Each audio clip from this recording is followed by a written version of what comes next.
No, ¿me escuchan? No sé si en la... Es verdad, como decía Enrique, nos desacostumbramos y nos acostumbramos rápido a la tecnología. Agradecer, bueno, a la cátedra, la Administración Estratégica, que organizó todo estas ya quintas jornadas, quinto año consecutivo que están organizando.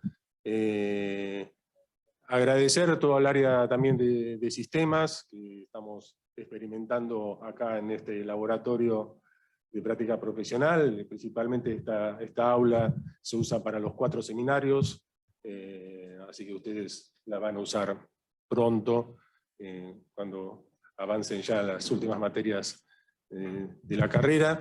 Y bueno, hoy me toca presentarlo principalmente a Javier Vicuña, que ustedes lo conocen como docente titular de su materia, pero bueno, tiene una larga trayectoria en nuestra facultad, siempre comprometido con ella, de su época de estudiante, que fue consejero académico consultivo, ¿no? Sí.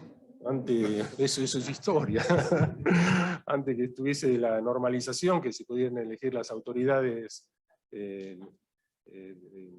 a través de los claustros, como lo dijimos ahora. Bueno, cuando se hizo la normalización en la época de Alfonsín, bueno, se constituyó un consejo académico consultivo había representantes de los estudiantes, así que ya de esa época Javier Vicuña estaba involucrado en la vida de la facultad. Principalmente decimos su título que más nos honra, que es un graduado de la casa, licenciado en Administración, que tiene un máster en Administración de Empresa de la Universidad de Baltimore, que bueno, es el presidente del Centro de Estrategia, el director del Centro de Estrategia, que está organizando también estas jornadas, docente en varias universidades, entre ellas la Universidad de Avellaneda, y ha ocupado diferentes funciones ejecutivas en nuestra casa de estudio. En errores como cualquiera, es hincha de Racing, pero bueno, eso es lo de menos, puede pasar, ahora está agrandado, pero bueno, eso algo tenía que fallar al señor. Y hoy principalmente estamos con la presentación de su libro, El Estado Estratégico, que es un poco, nos muestra, en su libro dice, bueno, después de décadas de fracasos y de retroceder a la Argentina, que tenemos herramientas como Estado, como país, para salir de estar siempre lo mismo, de retroceder. Javier en un momento habla de tercera generación de lomenses, y que allá por cuando era chico, o sea, hablábamos de un 5% de pobreza, y ahora estamos hablando con naturalidad, estamos hablando de un 40% de pobreza, ¿no? En estas 4 o 5 décadas, como el país ha retrocedido, y que tenemos una herramienta que es la planificación estratégica del Estado, como para no seguir repitiendo siempre los mismos vicios que tenemos como país. Habla también de la importancia de los recursos humanos, en esta economía del conocimiento, que todavía tenemos como país una ventaja competitiva en cuanto a la formación de nuestros recursos humanos, pero si seguimos en este camino, en muy poco tiempo esa ventaja competitiva va a ir desapareciendo, porque bueno, el mercado es competitivo, no competimos con nuestros vecinos, de otras ciudades, sino competimos con el mundo. Entonces, bueno, nuestros recursos humanos tienen que estar también preparados para eso, y en la desigualdad que tenemos con respecto a la educación, ¿no? No todo el mundo termina la educación básica obligatoria, que es la secundaria, la diferencia que hay entre los diferentes niveles de ingreso, que la secundaria la terminan más o menos un 30% de esos sectores, y los sectores de mayores ingresos están a nivel de un país europeo. Eso trae problemas en el mercado laboral. Lo vimos hace muy poco cuando Toyota decía que no encontraba estudiantes con nivel secundario con capacidades de comprender un texto como para poder ingresar en una fábrica, ¿no? Que decimos, una fábrica es algo básico ya robotizado, pero bueno, necesitan un manual de instrucciones, necesitan entender, bueno, Toyota planteó hace poco que tenía que cubrir 250 puestos de trabajo y le costó en su zona de influencia de Zárate conseguir empleados. La importancia, entonces, decimos, la educación hasta la secundaria. Y la educación universitaria, que, como sabemos, tenemos la posibilidad de tener una educación gratuita, pública, y que todas pueden acceder.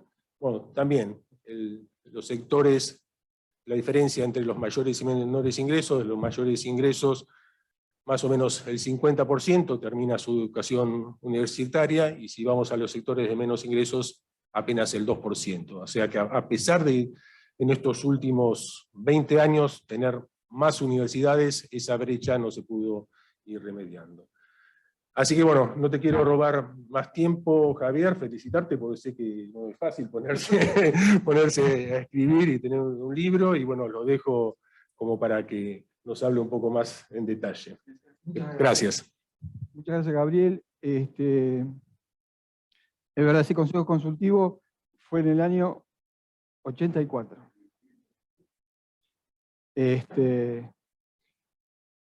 Yo entré como alumno en el 80, así que el señor ya estaba mucho mayor que yo, como se puede apreciar. No, mentira, vino después. Y sí, está bueno, también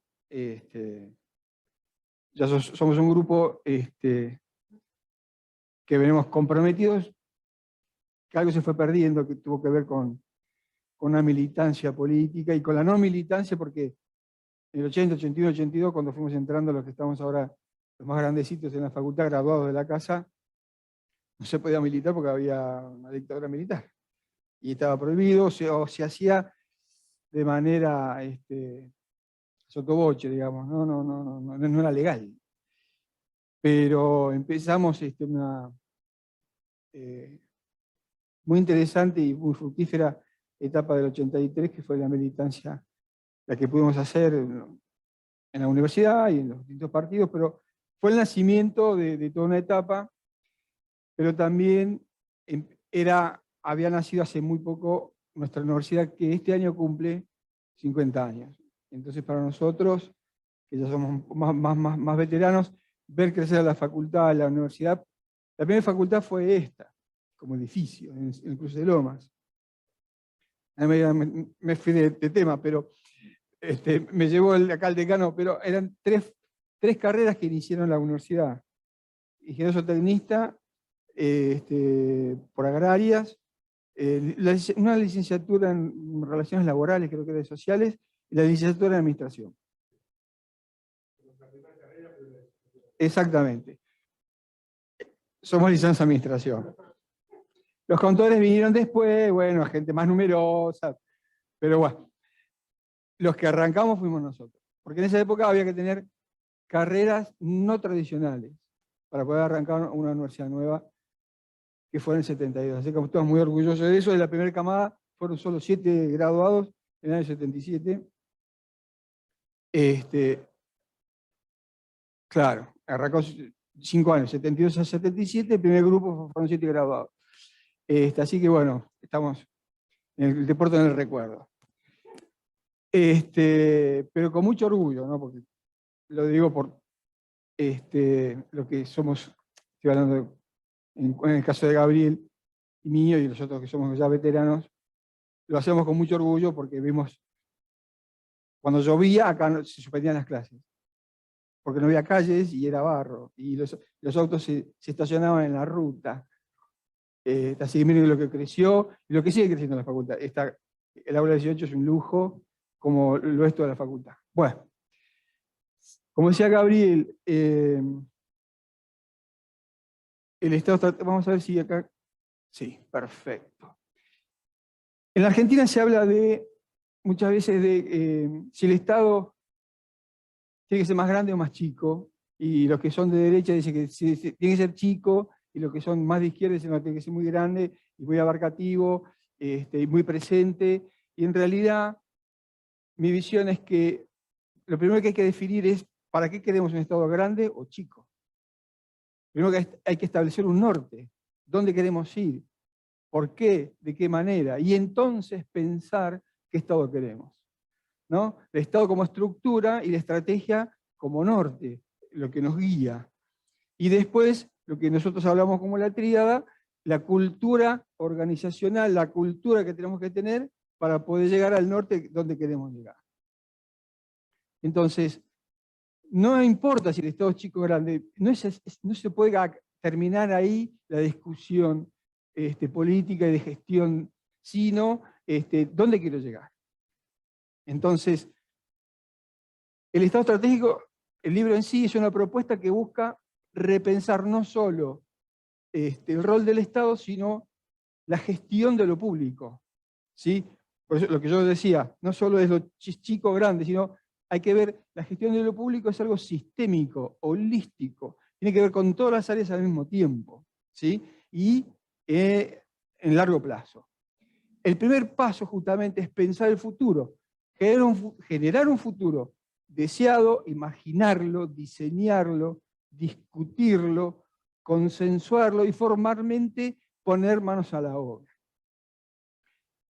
¿Por qué? Porque todas las fuerzas políticas y los distintos sectores de los actores importantes sociales en Argentina, políticos y sociales, deberían estar alrededor de una mesa pensando qué quiero que sea Argentina en 20 años. A partir de un diagnóstico de lo que soy, bueno, ¿cómo quiero que sea Argentina en 20 años? Eso pasa también en las empresas privadas. Yo digo, bueno, estoy como estoy ahora, en 5 o 10 años, ¿cómo quiero que sea mi empresa? Yo tengo que pensar con esto, diseñar un futuro deseado. Yo deseo que sea de esta manera. Y empiezo a trabajar en función a esto. Claro está, bueno, acá ya tenemos un problema. En la Argentina hoy tenemos más que nunca esta famosa grieta, la no posibilidad de sentarnos a dialogar, a consensuar y a pensar, ¿no? E inclusive uno ve las distintas fuerzas políticas que internamente tampoco se pueden sentar a pensar y a discutir y a desarrollar. Por ende, ponernos manos a la obra es algo distante, lejos. Ahora fíjense, América Latina y la Argentina, con más razón, requiere de una estrategia de crecimiento orientada a transformar las ventajas comparativas en competitivas. Comparativamente, como decía Enrique antes, bueno, tenemos una gran posibilidad de la producción agropecuaria, ¿no? Agrícola por un lado, ganadera por el otro, pero también el litio, que es con que se forman las baterías, y también los servicios tecnológicos, sí, que vamos a hablar más adelante. Hay muchas posibilidades que tiene Argentina. Comparativamente, a ver, si hablamos de Japón, Japón son islas volcánicas con muchas montañas, y no pueden crear ganado, ni sembrar trigo, nada. Entonces, comparativamente nosotros sí podemos hacer esto.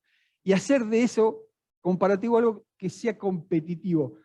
Un poco lo que decía Enrique, de salir a ganar mercados al mundo. Lo que decía también Gabriel, el competir con el mundo. Acá yo cito a un chino.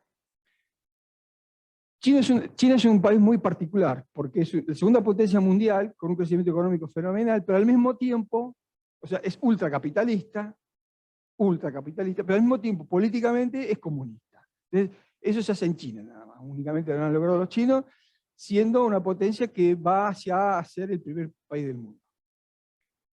Con 1.440 millones, hasta que los contamos la última vez, ya deben ser varios millones más, ¿no? Porque cuando los termine de contar ya hay un montón de nacimientos que ya más o menos están en ese número.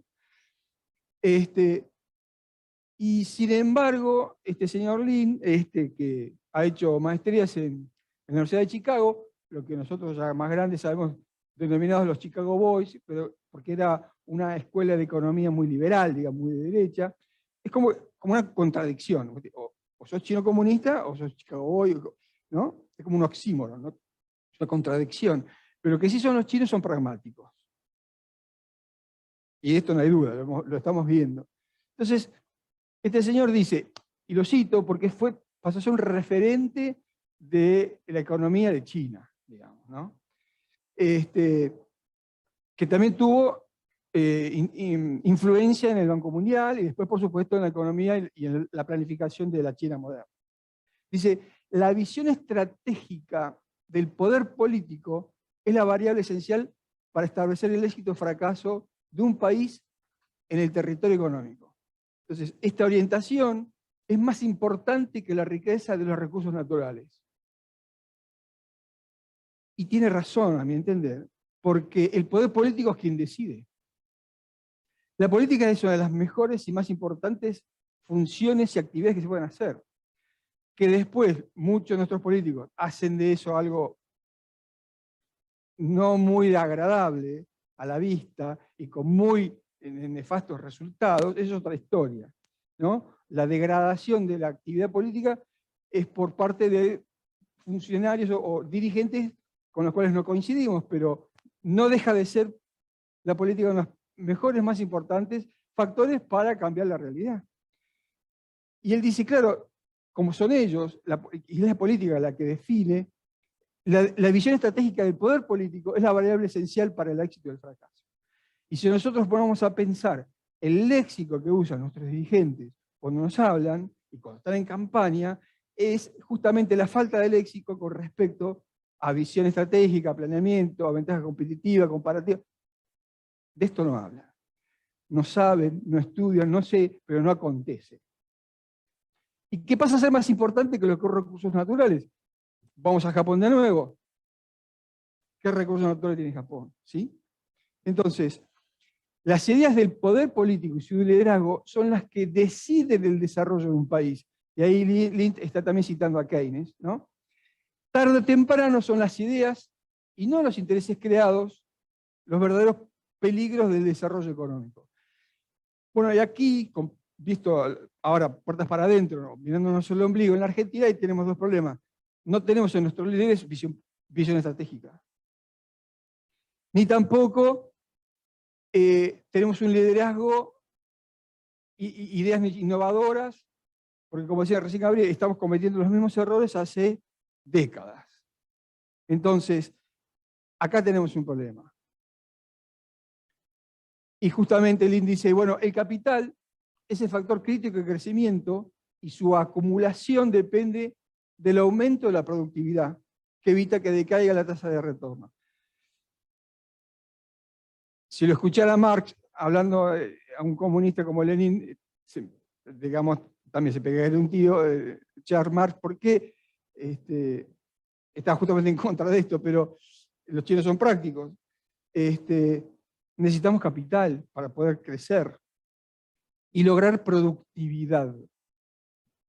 Si todos los que estamos acá producimos 1000 computadoras por mes, pero al mes siguiente producimos 1200, con la misma cantidad de gente, los mismos costos, podemos bajar el precio. Y ahí lo que primero generamos es productividad. Mejoramos la productividad. Y si tenemos mayor cantidad de unidades, podemos bajar un poco el precio. Al bajar el precio, competimos con otras partes del mundo con un buen precio y un buen producto. ¿Sí? Pero necesitamos inicialmente capital. Y hoy no podemos seducir en la Argentina para atraer capitales. No podemos. Y esto es fundamental. Entonces, no hay ventajas competitivas que no se funden en ventajas comparativas. Yo tengo las ventajas comparativas que dije antes. ¿Sí? Pero necesitamos muchas cosas. Lo que necesitamos es un círculo virtuoso del desarrollo. Primero de todo, la visión estratégica del poder político, lo que decíamos recién. Las ideas y liderazgo del poder político, que estamos escasos, incentivar el desarrollo, explotar las ventajas comparativas, que me permite ser competitivo a través de la productividad, la innovación tecnológica, invertir en investigación y desarrollo e invertir en educación. Los guarismos que estaba diciendo recién el decano son escalofriantes. La cantidad de chicos que no logran el secundario, la cantidad de chicos que no logran la graduación universitaria, y después, que también lo vamos a ver, depende de dónde el chico nace, ya tiene un poco definido la posibilidad de éxito o fracaso. Si uno es de escaso poder socioeconómico, está muy condenado, muy probablemente condenado. Y eso es lamentable. Porque es verdad, en el año 75 yo era chico, pero se hablaba de que la pobreza era del 5%. Y mis compañeros de la escuela primaria, cada uno venía de lugares distintos, de casas distintas, situaciones socioeconómicas distintas, y 5 de los que estamos en la escuela primaria de mi barrio fuimos graduados de acá. Oscar Castro. Otro docente de acá, que lo conozco desde los 8 años, lamentablemente. Denso como poco. Un tipo genial, pero sus padres no sabían leer y escribir. Sus padres no sabían leer y escribir. Él era poco padre de sus padres cuando era más grande. Pero eso se logró porque había educación firme, fuerte, que había movilidad social. Esto no está aconteciendo ahora, pero no hay vuelta, no hay alternativa. Muy a pesar de que tenemos cada vez más, por suerte, universidades públicas. Pero ni siquiera llegan a la universidad pública. Entonces se hace, sin querer, se gradúa una élite. Increíble, en un país donde a sala de 3 hasta terminar, el universitario es gratuito. En mi caso, creo que es el caso de casi todos, los graduados de Lomas. ¿Sí? Y quizás nuestros hijos ya no pudieron ir a los mismos colegios que fuimos nosotros. Otro dato elemental y muy triste. Si esto no es la imagen de la humildad, en octubre, el 1 de octubre creo que es del 1949, después de una gran guerra civil, una guerra intestina, entre Mao Zedong, comunista, y Chiang Kai-shek, de la derecha, en general chino, empezaron a disputarse el poder. Los emperadores dejaron de tener predicamento en la década del 20, empieza una lucha intestina, frena la lucha se les vino la Segunda Guerra Mundial, los invadieron los japoneses, sacan a los japoneses, sigue con la lucha intestina y gana Mao, y se define y funda la República Popular China. Y con mucha pompa, y con justa razón, en 2019 dijeron, estamos cumpliendo 70 años. Y con una apuesta política muy interesante, hicieron un despliegue mostrando todo lo que habían avanzado en estos 70 años, ¿no? Mezclando un poco las bondades del comunismo, no mucho, en fin. Pero ellos como potencia mundial. Eso me hizo reflexionar y decir, nosotros en la Argentina estamos pensando que hace 7 décadas que estamos en decadencia. Entonces yo dije, bueno, voy a comparar. ¿Qué pasó del 49 para acá con esta gente y qué pasó del 49 para acá con nosotros? Bueno. Primer periodo, hay 2 partes de esta historia de China. Hasta el 76 fue el líder Mao Zedong, que no fue un chico que digamos que sutil, que sensible, fue un líder feroz, se le atribuye más o menos como unos 40 millones de muertes en todo ese periodo, con grandes desastres políticos, como el Gran Paso de Adelante y otras cuestiones que fueron desastrosas, pero sin embargo, él toma un país que había estado en guerra mucho tiempo y una gran pobreza,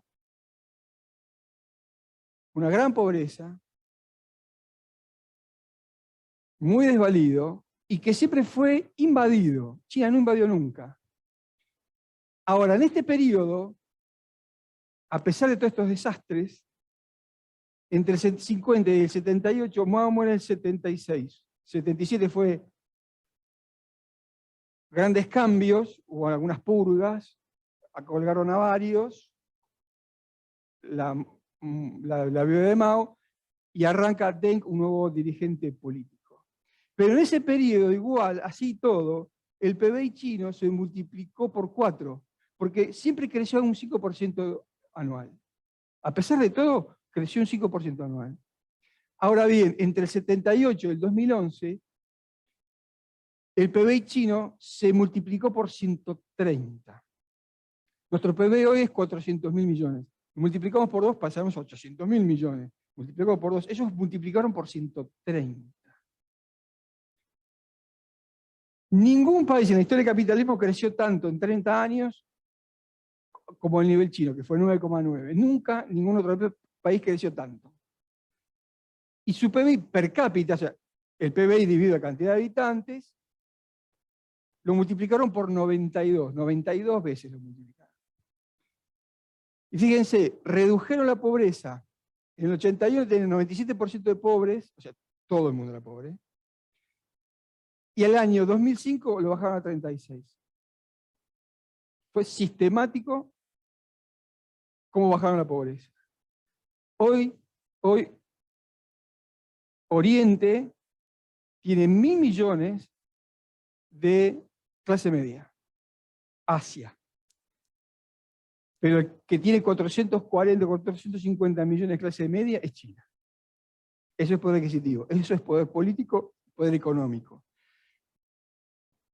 Hoy el PBI es 15,4 billones, el PBI per cápita es $12.000, ¿sí? El nuestro es 0,4, ¿no? Llegamos, ¿qué pasó en Argentina?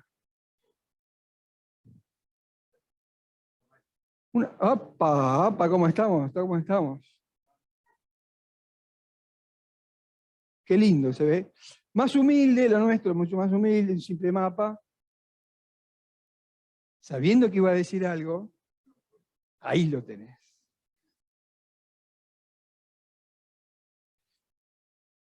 Ah, mamadera. Bien. Acá estamos nosotros, en esa época, más o menos. Para solo rapidito, en el año 30, el presidente Irigoyen elegido por el pueblo, en el 30, golpe militar lo sacan. Pero después hubo otro golpe militar. Los militares hicieron golpes militares a los civiles y después hicieron golpes militares entre ellos mismos. En el 43 hubo otro golpe militar. Dentro del grupo militar que estaba como Farrell, como presidente general, autodenominado presidente, el vice era Perón, pero Perón pasó a ser una figura popular nacional, va a elecciones, que gana en el 46, pero en el 55 sus propios camaradas le hacen un golpe de Estado. Entonces asume Lonardi en el 55, pero Aramburu le hace un golpe a Lonardi en el 55 también, hasta que en el 58, ¿qué les pasó? Me lo sacaron a... Ya, sí. Hubo elecciones, pero sí, eso sí, no podía estar figurando el peronismo, no podía ir a elecciones. Frondizi, exactamente. Entonces Frondizi va, pero va y no, los militares preveían que el peronismo fuese candidato. Entonces lo rajaron en el 60 del golpe militar, negocia para que sea Guido, miembro del Senado, para que no fuese tan desastroso y mantener más o menos la civilidad. Va a elecciones de nuevo y Ilia gana Ilia, el peronismo no podía ser candidato. Golpe de Estado en Onganía, después Levington le causó el golpe de Estado en Onganía. Después fue Lanusse, y Lanusse ya un desastre en la economía argentina, un desastre entre ellos mismos, los mismos militares. Vuelve a elecciones, ya vuelve el peronismo. Pero tenemos a... Perdón. Sí, está bien. Viene Cámpora, que estuvo 49 días, pero no podía, después a Perón le permiten ser candidato a presidente, estuvo las tiros los 4 meses, viene Perón, pero Perón al año siguiente muere. Nos deja un lindo regalo, María Estela Martínez, su esposa, viuda, era la esposa, quedó viuda, siguió con el, creo que tenía secundario completo. Golpe militar, Videla, Viola, a Viola lo sacan, yo me acuerdo que a Viola le decían, lo querían echar, me acuerdo saliendo del auto, y se va a generar Viola que tiene problemas de salud, y él haciendo así desde el auto diciendo estoy bien, y lo echaron. Patético. Galtieri hace otro desastre, esta gente no sabía, obviamente, además del desastre de los desaparecidos, y se unió un desastre económico. Y ya la gente exacerbada empezó a manifestarse en contra, y como gran genialidad, Galtieri dice, vamos con las Malvinas, que la gente va a estar contenta. Siempre que hay un enemigo afuera, la gente se vuelca hacia, y nos juntamos y hacemos el patriotismo, todos unidos, y se van a olvidar de echarnos a nosotros. Una genialidad. Perdimos Malvinas, por supuesto, vino Miñones, Alfonsín. Y lo que usted ya conoce. Ahora, fíjese la cantidad de gente. Muchos militares.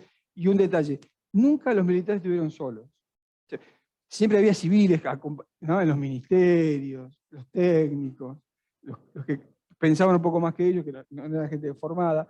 Este es nuestro menjunje político, que también esto define cómo somos, y a dónde fuimos, y cómo fuimos decayendo. ¿Qué política, qué planeamiento estratégico puede haber con esto? Está claro que no. Pero lo que sí supimos, a partir del 83, que nunca más iba a haber golpes militares.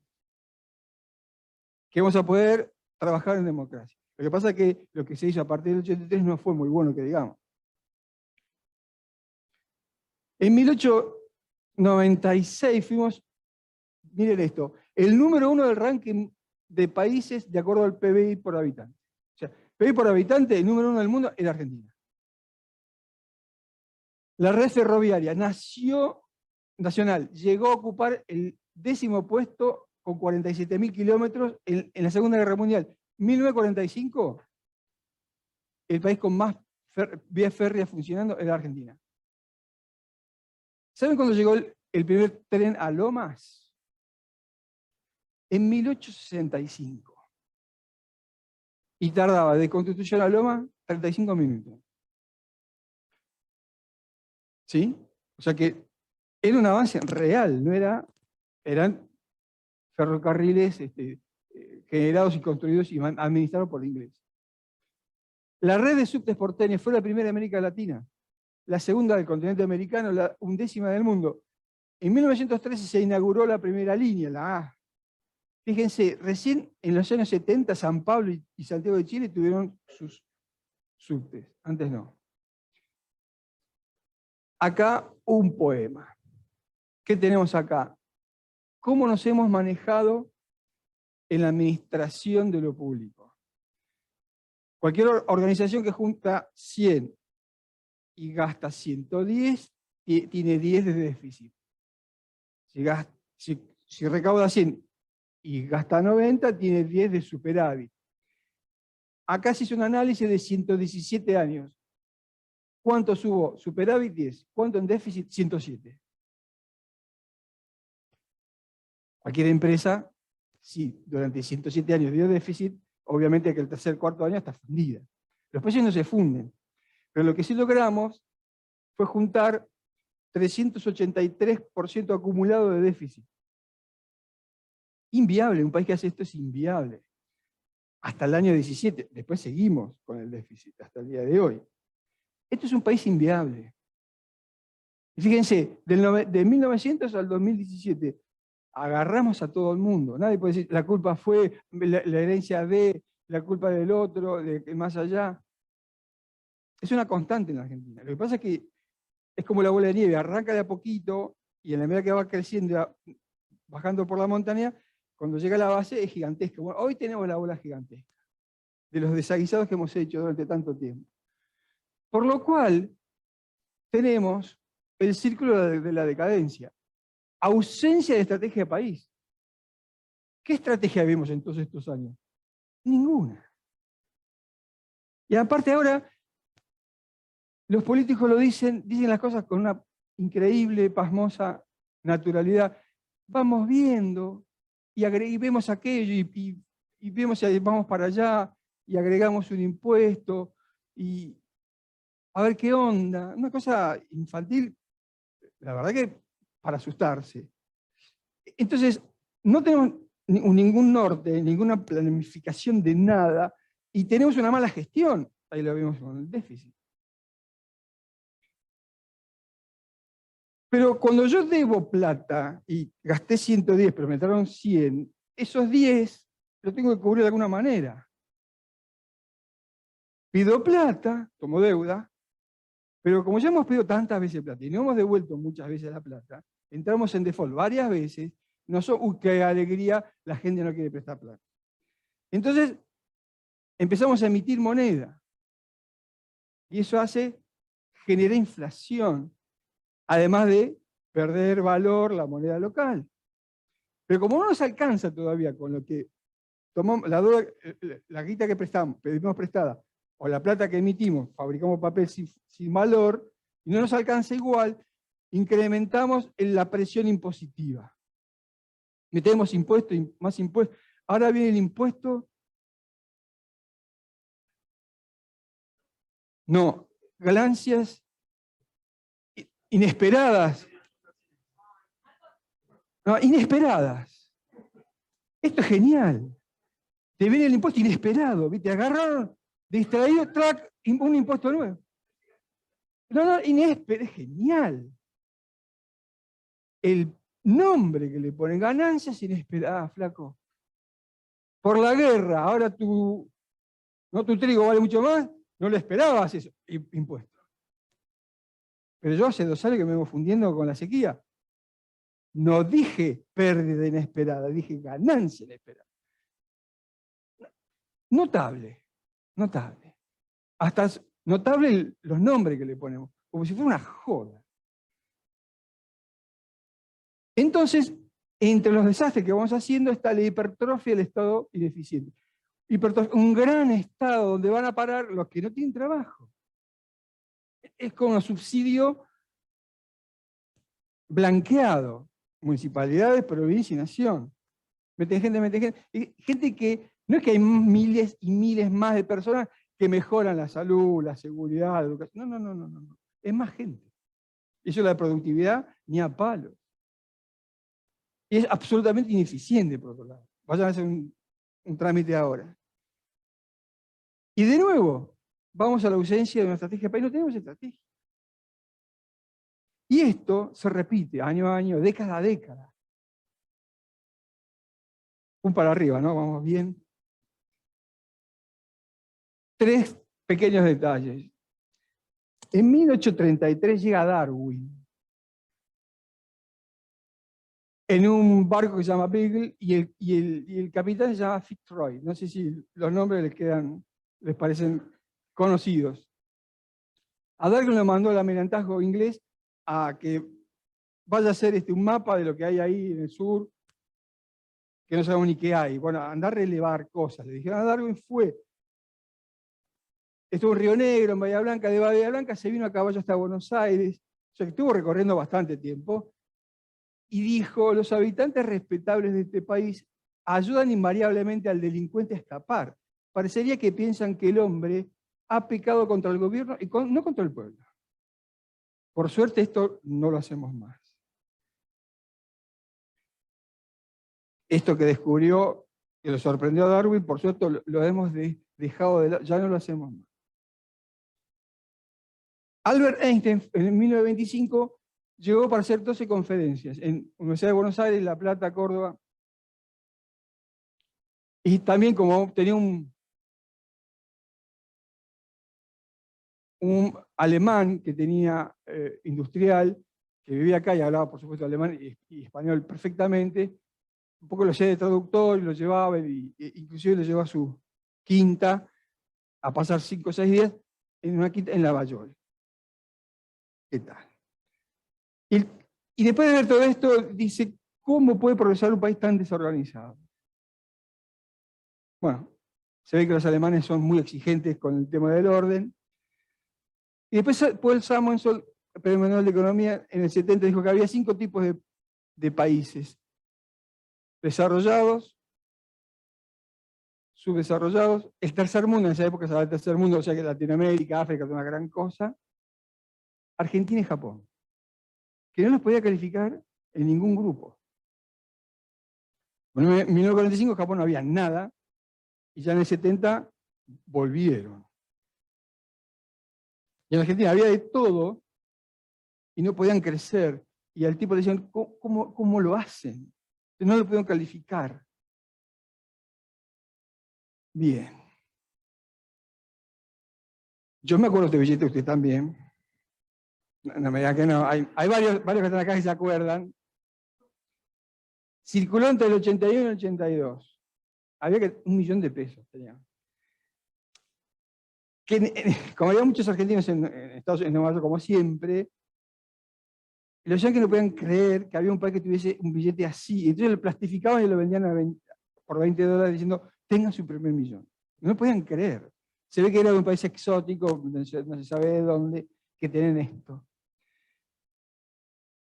Bueno, fue tanta la inflación que hemos tenido que lo tenemos que ir sacando ceros a los billetes. Le sacamos 13 ceros. Y hoy sabemos que para comprar un auto mediano son millones de pesos, como si estuviera comprando un castillo, o comprar un auto. En el libro de Liach y Lagos, Las desmesuras de la Argentina, ellos que son economistas y historiadores dicen que el promedio de inflación en la Argentina entre el 43 y el 2011 fue de 161%. Promedio. Entonces, ¿qué necesitamos? Pensar, yo dije en la primera placa, hay que pensar el futuro, el diseño un futuro deseado, a partir de estudios de futuro, a partir de la planificación estratégica y haciendo análisis políticos, siempre pensando en la perspectiva, que es pensar hacia adelante.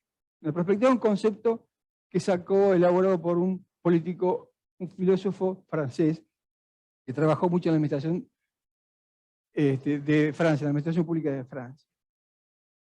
En el libro está, más o menos resumido, un estudio que hizo la CEPAL, la Comisión Económica para América Latina y el Caribe, que depende de Naciones Unidas, que dice, estudiaron 600 casos, investigaciones de todas partes del mundo, 600 estudios que hablan de escenarios futuros, de qué cosas van a acontecer en el futuro sí o sí. Juntaron esas 600 estudios y sacaron una conclusión, que hay 6 tendencias que hay que tomar en cuenta. El avance tecnológico, en qué áreas, por qué, de qué manera, cómo impacta. Los recursos naturales. Lo que decíamos recién, inclusive lo decía Enrique en el expositor anterior, el gas, el petróleo, ¿dónde está? ¿Quién tiene? ¿El carbón se sigue usando o no? Las energías nuevas, renovables, ¿están creciendo? ¿Cuánto cuesta? ¿Cuánto van a tardar en crecer? ¿Qué dependencia tenemos de esto? ¿Somos autosustentables o no? Bueno, ahora vemos que tenemos un gran problema, lo dijo Enrique. Entonces, la energía y después los recursos naturales. Y también lo dijo Enrique, bueno, ¿quién produce qué? ¿En dónde se produce? ¿Dónde hay agua? ¿Dónde hay lugar fértil para poder cosechar? ¿En qué partes se puede crecer para poder producir más alimentos y en cuáles no? Y a su vez, ¿qué países van a crecer económicamente? Porque se sabe que el crecimiento está dado por la clase media. ¿En qué países crece la clase media? ¿En qué parte del mundo? Y esa gente, ¿qué va a demandar? ¿Qué va a querer? Yo le decía, en África es en un nuevo lugar, Asia alrededor de China, como por ejemplo Vietnam, es un lugar de crecimiento que hay que poner el ojo. Pero también hay 20 países de África que están creciendo también, hay que poner el ojo ahí también. Entonces, lo que está diciendo este estudio de tendencias, que habla también de formas de gobernabilidad, de cuidar del ambiente, de las 6 tendencias, nos dice, y después también nos dice dónde va a crecer la población. En China va a empezar a decrecerle la población. En India sigue creciendo la población. En Japón, en Rusia, decrece la población, como en Inglaterra y en Italia. Por eso hacen pasar a los africanos, que antes no lo querían. Ahora lo necesitan. En el Mundial, me acuerdo, el Mundial 78 en Francia era todo blanquito. Daba la foto a todos los jugadores, todo blanquito. Ahora ve la selección de Francia, son todos negros y todo blanquito. Eso es cariño. Los quieren ahora, los quieren rescatar. No, necesitan gente joven para trabajar, porque tienen mucha gente grande. Y ahí nacen menos personas. Y hay alguien que tiene que laburar. ¿En dónde se va a crecer la población? ¿En dónde no? Eso también está en el informe. Entonces sabemos dónde va a crecer, dónde va a haber plata, quién tiene que consumir, qué pueden consumir, dónde están. Esta información está.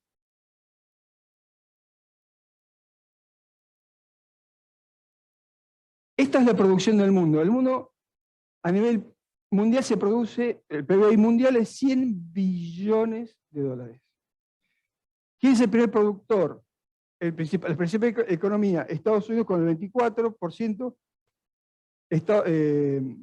China con el 14%, sigue Japón con el 5,9%, Alemania, Reino Unido, Francia, India, Italia, ¿sí? Nosotros con el 0,4%. O sea, somos muy... Digo esto porque acá lo que estoy viendo en esa parte del libro, que es, digo yo, ¿dónde estamos? ¿Quiénes somos realmente? Porque después estamos con que los argentinos triunfan en el mundo y tenemos una idea fantasiosa, infantil, de que somos unos fenómenos, pero nos va mal por culpa de no sé quién, y el Fondo Monetario tiene la culpa de todo. Una cosa rara, ¿no? Con información dura y concreta, ¿dónde está? Porque acá no, ni siquiera figuramos, estamos en el resto del mundo acá. ¿Sí? No somos importantes, no le importa a nadie internacionalmente lo que piensa Argentina. A nadie le importa. No toman en cuenta en nada. ¿Cuánto tenés, cuánto valés? Simple. Año 19, pre-pandemia. Inflación, ranking de inflación, tercer puesto. Hoy creo que estamos en el segundo puesto mundial. Miren el grupete con el que estamos codeando, ¿no? El grupete de amigos. Venezuela, Zimbabue, Sudán, Sudán del Sur, Libia, Irán, Haití. ¿No? Recesión, también 2019. Venezuela, bueno, ahí estamos nosotros, ahí entre los más malos del barrio. En inflación y en recesión, siempre en los primeros puestos. Ahora, eso sí, cuando hablamos de competitividad, hay un estudio que toman en cuenta 12 pilares distintos, y creo que son como 120 ítems distintos a nivel mundial, es decir, cómo un país se define en cuanto a su competitividad. Bueno, Singapur, Suiza, Singapur, Estados Unidos, Países Bajos, Alemania, estos son los primeros del mundo. El puesto 104 está Argentina. ¿Sí? Y después está dividido por ítems, y a nivel de, por ejemplo, instituciones, o sea, la justicia, el Congreso, ¿no? Estamos en el puesto 130, de 144, o sea, casi nos cagamos la tabla directamente. Entonces, esta es la realidad. Esta información también es pública, porque está hecho por, esto creo que es Naciones Unidas. ¿Sí? Y también a nivel de desarrollo humano, no se ve solo si creció mucho el PBI, sino en esto que también es un trabajo internacional, que fíjense, toma en cuenta el bienestar, que incluye otros aspectos como la buena nutrición, servicios médicos, gozar de una vida larga y saludable, la educación, el conocimiento, el trabajo, el descanso, protección contra la violencia. Todo eso se evalúa. ¿En qué puesto estamos? 48. Hay muchos más casos y estadísticas que van a tener el libro que nos ubican con humildad dónde verdaderamente estamos. Entonces, lo que pasamos a ver ahora, bueno, ¿qué hacen otros países? ¿Están pensando en planes estratégicos? Sí, y ahí vamos a ver cómo Colombia, Brasil, Noruega, Francia, Corea del Sur, Irlanda, vemos los casos concretos y rápidos de que hacen planes estratégicos de país. ¿A qué le apuntan y por qué? Y explico un poquito más en detalle el CEPLAN, Centro Nacional de Planeamiento Estratégico. ¿En dónde? En Perú. 2001 se juntan todas las fuerzas políticas, sociales, del tercer sector, incluyendo la religión, y se ponen a pensar políticas de Estado, y escriben 31 políticas de Estado. La número 5 es crear un plan estratégico nacional. Hay que tener, bueno, tomé la número 5, digo, ¿qué dice? Bueno, crean la CEPLAN, el Centro Nacional de Planeamiento Estratégico, para poder establecer el plan estratégico. Piensan un plan estratégico al 2021, porque era el año del bicentenario de la independencia de Perú. Hoy ya lo tienen referido al 2040, creo, 2050. Perú políticamente es un desastre. En los últimos 30 años, todos los expresidentes o están presos o ya han muerto, pero primero estuvieron presos. Y el que está ahora, ese sombrero medio raro que tiene, un muchacho muy elemental, muy simple, y ya trataron de echarlo 3 veces y no pudieron juntar los votos. Es un caos político constante. Nosotros no podemos decir, Perú, qué mal, ¿no? Bueno, pues con todo lo que vimos. Pero hay un detalle. ¿Han realizado el plan estratégico? ¿Lo cumplen la rajatabla? No. Pero tienen un plan y lo siguen más o menos a los tumbos. El tema es que, miren la inflación de Perú. En el 2000, 3,8, 2001, 2, 2002, 0,2 anual. 2003 el 2%, 2004 el 3%, 2008 fue el desastre de la economía, 5,8. En un mes, nosotros, en un mes, Perú, no existís Perú. Qué fácil le ganamos, ¿no? Y también nos hacemos querer en Latinoamérica, siempre somos los mejores de Latinoamérica. 2015, 3, 2014, 3, 2000. Esta es la realidad. Pero además crece. 4%, 5%, 3%, 6%. Y con esta inflación. Entonces, algo están haciendo bien. Mucho mejor Chile, mucho mejor Uruguay. Y China. China, no solo que lo que ya más o menos hemos dicho con otros números, ahora China tiene un plan estratégico mundial. A los muchachos les queda chico el lugar que tienen, entonces van por el mundo. Lo que se llama la nueva ruta de la seda. Arrancaron desde acá y empezaron yendo a la parte menos desarrollada de China, que es el oeste, y de ahí al mundo. A nivel terrestre, marítimo, transoceánico, ferrocarril, inclusive quieren hacer un ferrocarril, pero está más o menos San Pablo, para que llegue a San Pablo, después al puerto de Hilo, Perú, y de ahí con el barquito a China. O sea, es que el área del Pacífico pasa a ser estratégicamente muy importante. Es una estrategia mundial. Cuando el de la foto, cuando yo arranqué con esa foto, estaba el tipo chiquito así, Xi Jinping, el actual número 1 de China, que en el 2002 se hizo el número de China, y se hizo cambiar fue tan exitoso que se hizo cambiar la constitución para hasta que se muera ser el número 1. Y nadie dijo que no. Porque tiene éxito y aparte porque tiene el respaldo del Ejército Popular, de la República Popular. No hay democracia ahí. Y les va bien, digamos, económicamente. Ese plan es una estrategia mundial. Y terminando, estamos en la sociedad del conocimiento, que es la que tiene que ver con construir la capacidad de acción, la sociedad, enriquecerse desde el aprendizaje. Entonces, fíjense, esta es la sociedad del conocimiento del capital intelectual. Es el hoy y es el futuro. Fíjense, las empresas de Japón y de la Unión Europea aumentaron la tasa de investigación, el I+D, investigación y desarrollo, logrando el 2,3% y el 1,17% del PBI.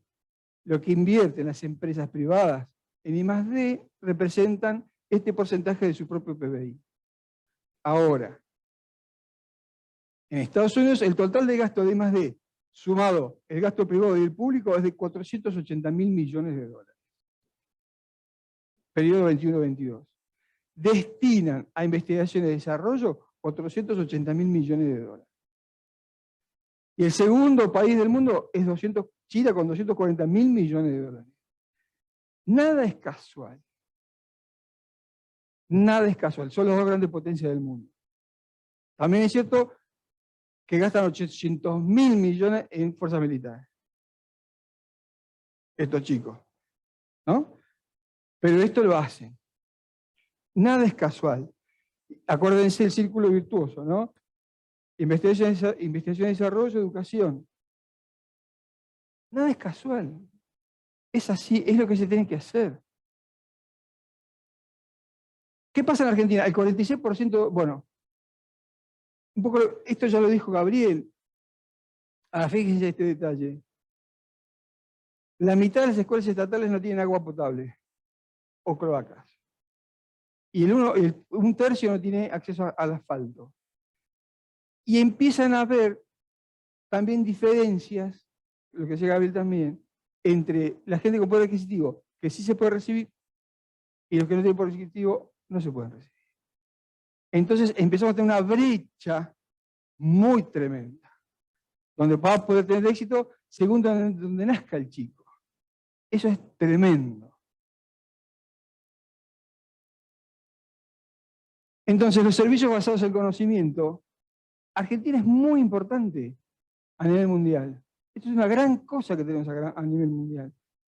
Enrique también decía, no solo es exportar granos y commodities y demás, sino fíjense, ¿a qué se refiere servicios basados en conocimiento? El software, la producción, audiovisual, biotecnología, servicios geológicos, aeroespacial, nanociencia, robótica, internet de las... Todo esto se hace en la Argentina y con gran nivel. Fíjense, las exportaciones, el primer grupo exportador es oleaginoso, la soja. El segundo es automotriz. El tercero es el que acabo de decir. El tercer grupo exportador de Argentina es este. Y los unicornios. Fíjense la gran cantidad que hay, que salió de Argentina, las valuaciones que tienen, quiénes fueron los que los generaron, y que lamentablemente muchos de ellos están yendo a Uruguay, por ejemplo. ¿Sí? Esto es capacidad intelectual argentina, que tampoco la estamos reteniendo, pero sí es una gran posibilidad. Tenemos una gran posibilidad de crecer. Claro está que en cuanto a exportaciones somos el país número 49 del mundo y tenemos solo 58 empresas que exportan 100 millones de dólares o más. Es muy poco. Pero aparte, el 70% de las exportaciones salen de solo 3 provincias. Otra vez, las diferencias. Fíjense la cantidad de cosas que hay para planificar, la cantidad de información que tenemos para cambiar el mundo y los fracasos en que estamos. Entonces, hay que construir un futuro deseado. Volvemos al inicio. Tenemos mucha información de lo que no hacemos bien, mucha información de dónde estamos en el mundo, y después lo que hacen, información de los países que sí hacen las cosas bien. En el libro tiene mucha más información de lo que hace, por ejemplo, escenarios futuros. En Finlandia hay distintas escuelas e institutos de solamente escenarios futuros para darle información a la administración pública para que tome decisiones, las mejores decisiones. Está escrito, la información está, la tenemos. Lo que nos falta es conocimiento de nuestros líderes, y básicamente lo que necesitamos, y como tenemos la información de los países que han hecho esto y está escrito, está puesto, lo que necesitamos evidentemente es un Estado estratégico. Bueno, muchas gracias.